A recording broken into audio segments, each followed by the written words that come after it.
जिस तरीके से कई वर्षों से हम लोग बोलते आ रहे हैं कि अधिकार, कानून या कर्तव्य सभी के लिए एक समान होते हैं, किसी के लिए अलग नहीं होते, सबके लिए समान होते हैं और सभी को समान ही लाभ मिलता है। अगर इन दोनों बातों में मेल है तो आज क्यों हमारे समाज के अंदर ऐसे कुछ कृत्य हो रहे हैं जिसके लिए समाज के बनाए हुए नियम अलग अलग हैं, एक के लिए अलग है तो दूसरे के लिए अलग है। अगर ऐसा नहीं है तो आपके सामने समाज की कुछ गतिविधियां, कुछ किसी ऐसे कृत्य आप लोगों के सामने रखना चाहूंगी जिससे आप खुद समझ पाएंगे आज हमारी आंखों के सामने ऐसा हो रहा है लेकिन हम लोग चुप्पी धारे हुए बैठे हैं। खमागणी, मैं हूं शोभा भाटी। आज आप लोगों के सामने कुछ ऐसे कृत्य रखना चाहती हूँ, कुछ ऐसे सच रखना चाहती हूँ जिसके ऊपर आप अपना बयान दे या न दे, लेकिन आपका दिल और आपकी आत्मा जानती है कि आप सही हैं या गलत। मैंने बताया कि जिस तरीके से हम कहते हैं कि अधिकार है, कर्तव्य है, कानून है, सब एक जैसे होते हैं, सबके लिए समान होते हैं, उसी तरह से समाज के बने हुए नियम भी सभी के लिए समान होने चाहिए। क्या समाज में बने हुए कानून सभी के लिए सही है? नहीं है। लोगों का औहदा देख के, लोगों के पास पैसा देख के नियम भी चेंज हो जाते हैं। जो नियम आज गरीबों के लिए बने हैं वो अमीरों के ऊपर लागू नहीं होते, और जो नियम अमीरों के लिए लागू किए जाते हैं वो आज गरीबों के लिए लागू नहीं होते। कुछ ऐसे ही सच आप लोगों के सामने रखना चाहूंगी, लेकिन दुख तो तब हो रहा है कि ऐसे प्लेसेस जो सार्वजनिक हैं, और सार्वजनिक छोड़िए, एक ऐसा द्वार, एक ऐसा स्थान जहां पे ईश्वर विराजमान हो और वहां पर भी इस तरीके से भेदभाव हो, तो फिर कैसी और कौन सी इंसानियत का ढिंडोरा हम लोग पीटते घूम रहे हैं और कहते फिर रहे हैं कि भगवान के द्वार के अंदर तो सब बराबर है। सच तो यह है कि भगवान की नजरों में सब लोग समान हैं। ईश्वर कभी किसी के साथ में भेदभाव नहीं करता। वो नहीं देखता है कि कौन हाई सोसाइटी में रहने वाला है और कौन झुग्गी झोंपड़ी में रहने वाला है, लेकिन ईश्वर द्वारा बनाया हुआ ये लालची इंसान जरूर फर्क करता है। आज ये इतना लालची हो गया है कि अपने लालच के आगे उसको भगवान भी नहीं दिख रहे। उसको ये समझ में नहीं आ रहा है कि मैं किस स्थान पे खड़ा हूं और मैं किसके साथ में कैसा अन्याय कर रहा हूं या कैसा भेदभाव कर रहा हूं। भगवान श्री राम ने कभी भेदभाव नहीं किया।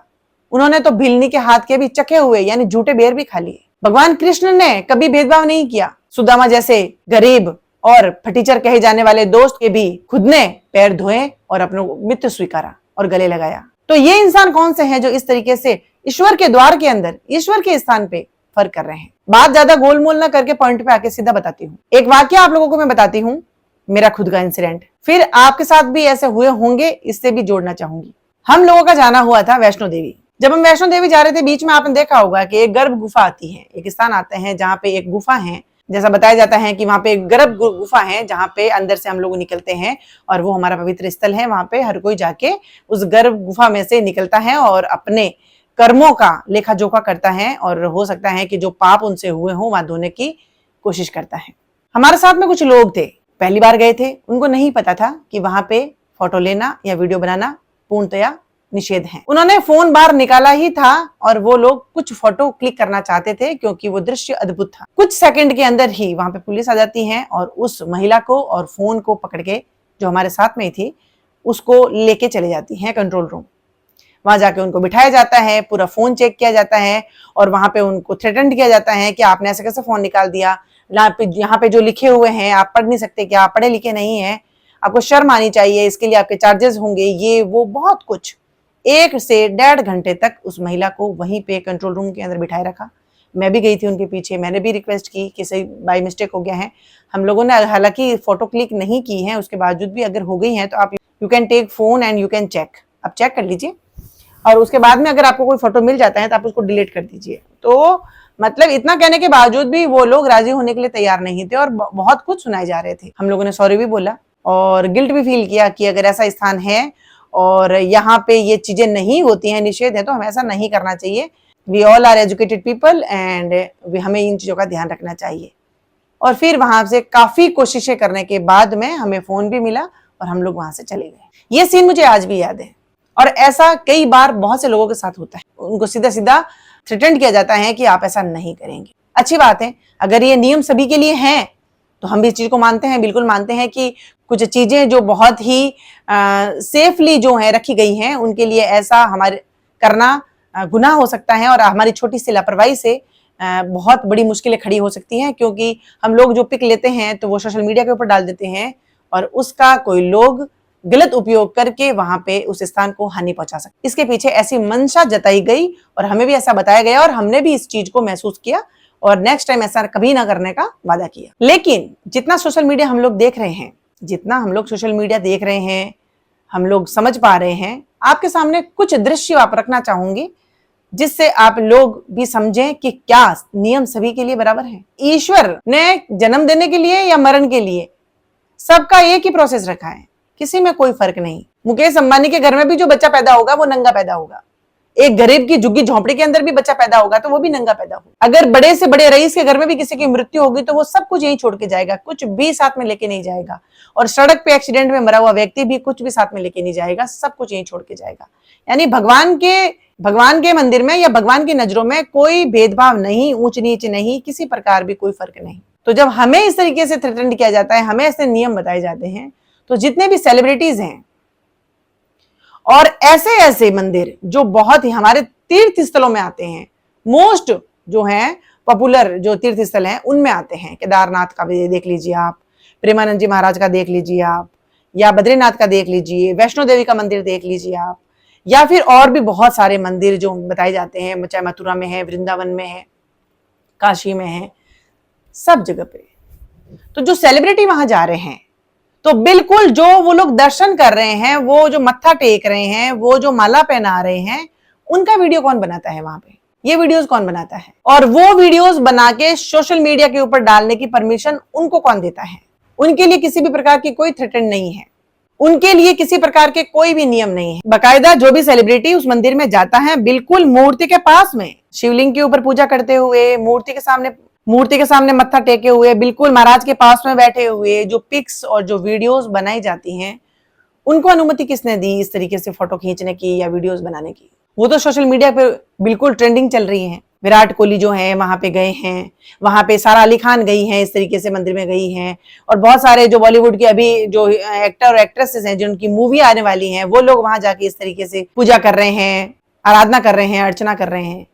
उनके लिए कोई नियम नहीं था, उनके लिए भी तो फोन बाहर निकले होंगे, उनके लिए भी वीडियोस बने होंगे, उनकी भी पिक्स खींची गई होगी और बाकायदा तरीके से खींची गई है। बिल्कुल किस एंगल से खींचनी है उस एंगल के साथ में बाकायदा पुजारी भी पास में खड़े हैं, पुजारी खुद पूजा करवा रहे हैं और वीडियो बन रहा है। ये दिखावा किसके लिए, ये किसको दिखाया जा रहा है? अगर वहीं पे अगर गरीब आदमी छोड़िए आप, एक सामान्य सा जो आज मध्यम वर्ग के लोग हैं, अपनी अच्छी फैमिली से बिलोंग करता है, पढ़ा लिखा है, और उसके अगर मंशा है कि मैं मंदिर में जा रहा हूं तो अपनी फैमिली फोटो हो जाए, तो उनके लिए बहुत सारे नियम, बहुत सारे कानून, बहुत सारी पेनल्टीज है। और ऐसे सेलिब्रिटी, ऐसे स्पोर्ट पर्सन, ऐसे जो हैं ये रिच पर्सन अगर वहां जाते हैं तो उनके लिए बाकायदा व्यवस्था दी गई है और व्यवस्थित रूप से बाकायदा वीडियो बनेंगे, फोटो खींची जाएगी। क्या ये भेदभाव नहीं है? ये कौन परमिशन देता है कि वहां पे कौन फोटो खींचेगा और कौन नहीं खींचेगा, किसके वीडियोस बनेंगे और किसके वीडियोस नहीं बनेंगे?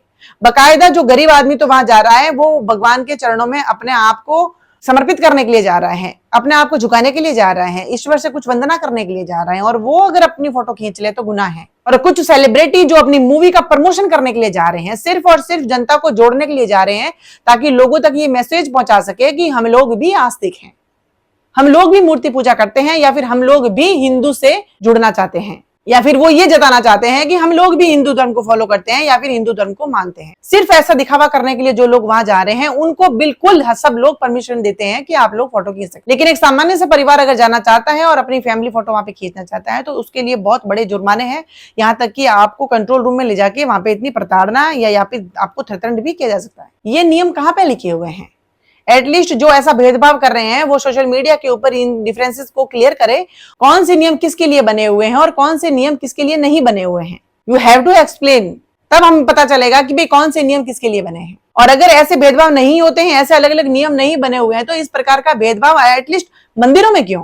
आपके घरों में भेदभाव चलता है, ठीक है कि आप बहुत अमीर होते हैं तो गरीबों को आपके घर में आने का हक नहीं है, वो आपका घर है, आपका निजी मामला है।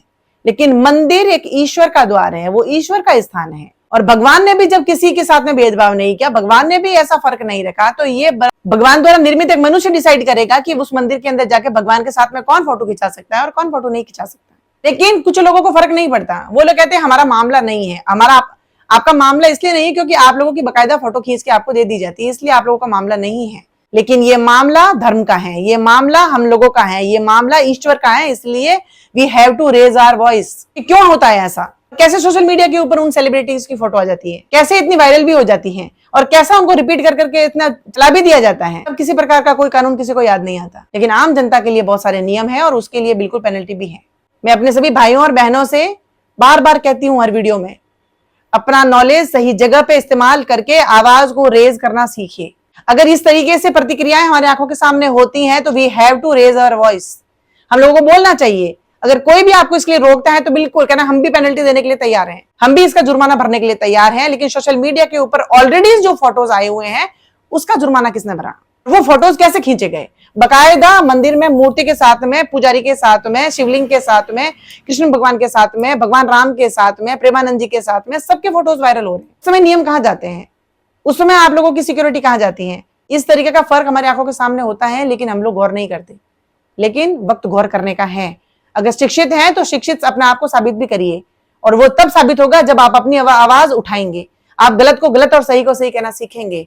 और वरना आज भी हम लोग पढ़े लिखे गंवार कहलाते हैं, सिर्फ डिग्रीधारी कहलाते हैं, और आने वाले समय में तो बिल्कुल और भी हम लोग डम हो जाएंगे, बिल्कुल बोलना ही भूल जाएंगे, क्योंकि हम लोग टोटली स्वार्थ की तरफ बढ़ रहे हैं और दिन ब दिन हम लोग स्वार्थी होते जा रहे हैं।